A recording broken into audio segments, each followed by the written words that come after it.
SIR এর প্রতিবাদে আজও উত্তাল সংসদ। অধিবেশন শুরুর আগে সংসদ ভবনের বাইরে বিক্ষোভ বিরোধী জোটে।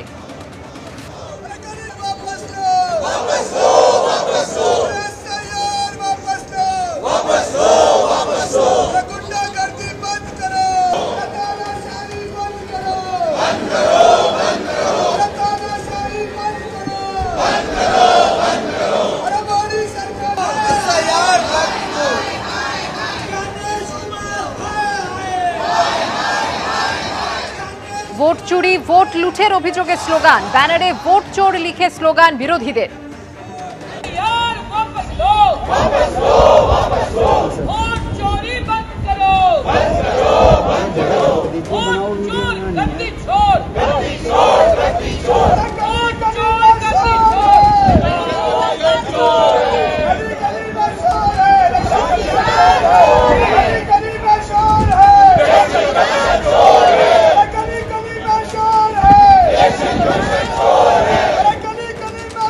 নির্বাচন কমিশন প্রকৃতপক্ষে বিজেপির একটা এজেন্সিতে পরিণত হয়েছে।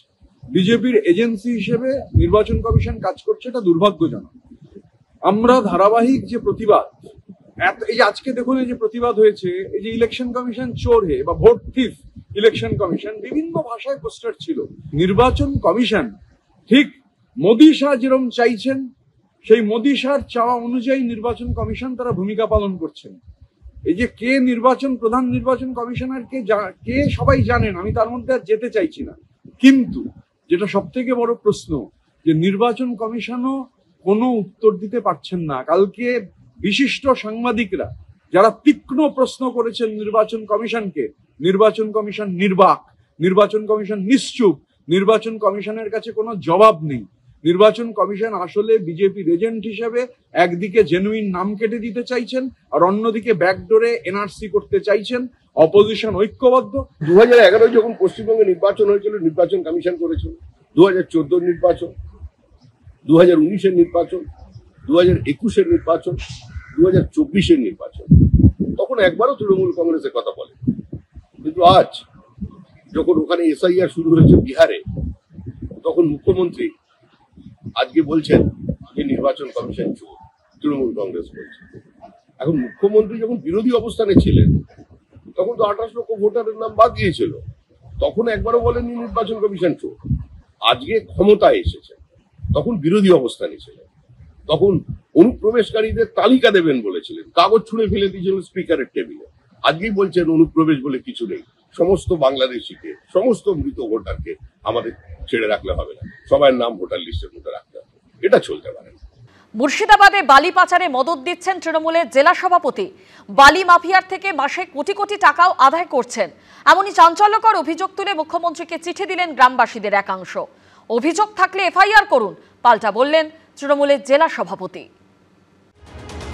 এবার মুর্শিদাবাদের তৃণমূলেরই জেলা সভাপতির বিরুদ্ধে বালি পাচারে মদত ও তোলাবাজির মতো অভিযোগ তুলে মুখ্যমন্ত্রীকে চিঠি দিলেন গ্রামবাসীদের একাংশ।